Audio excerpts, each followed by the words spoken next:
speaking Oo. in the neighborhood. Anuhan mo, lalampasan mo ng 1 oras at 30 minutes. 1.5 minutes pala.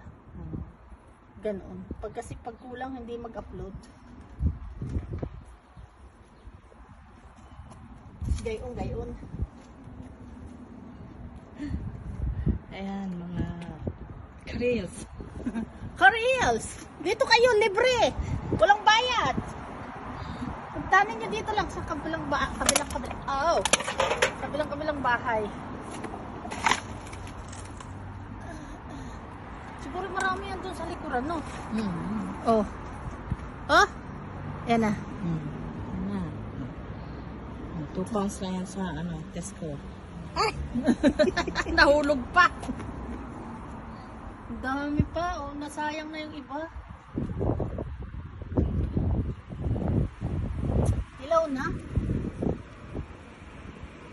Hilaw na. Ay, bulok na.